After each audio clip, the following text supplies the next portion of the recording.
राज्य सरकारी कर्मचाऱ्यांच्या अविवाहित, विधवा आणि घटस्फोटित मुलींना दिलासा. आयुष्यभरासाठी मिळणार कुटुंब निवृत्तीवेतन. मुंबई महाराष्ट्र शासनाने राज्य सरकारी कर्मचारी आणि निवृत्तीवेतनधारकांच्या कुटुंब निवृत्तीवेतन नियमात मोठी सुधारणा केली आहे.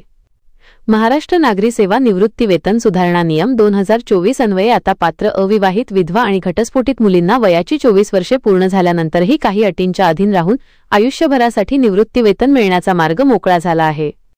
ठळक बदल आणि तरतुदी. वयोमर्यादेनंतरही लाभ. कुटुंबात इतर कोणतेही पात्र अपत्य जसे की विधवा, विधूर किंवा 24 वर्षांखालील मुलगा, मुलगी नसल्यास अविवाहित, विधवा किंवा घटस्फोटित मुलीला वयाची 24 वर्षे पूर्ण झाल्यानंतरही आयुष्यभरासाठी निवृत्तीवेतन दिले जाईल. पात्रतेच्या मुख्य अटी.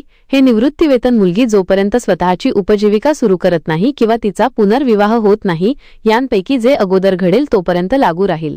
घटस्फोटित मुलींना दिलासा. जर घटस्फोटाची प्रक्रिया कर्मचारी किंवा त्यांच्या जोडीदाराच्या हयातीत सक्षम न्यायालयात दाखल केली असेल, परंतु प्रत्यक्ष घटस्फोट त्यांच्या मृत्यूनंतर झाला असेल, तरीही संबंधित मुलगी घटस्फोटाच्या दिनांकापासून निवृत्तीवेतनासाठी पात्र ठरेल.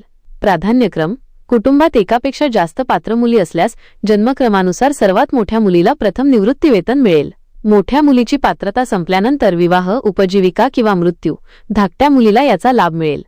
विकलांग मुलांसाठी विशेष तरतूद. मानसिक किंवा शारीरिक विकलांगता असलेल्या मुलींच्या बाबतीत वयाची अट लागू नसेल, मात्र त्यांची विकलांगता पालक हयात असतानाच अस्तित्वात असणे आवश्यक आहे.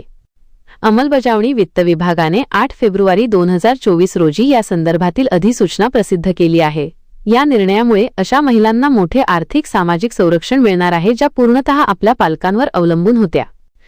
व्हिडिओमधील शासन निर्णय व परिपत्रक आपणास हवे असेल तर ते आपल्या शासन निर्णय व परिपत्रक या टेलिग्राम चॅनलवर उपलब्ध करून देण्यात आलेले आहे.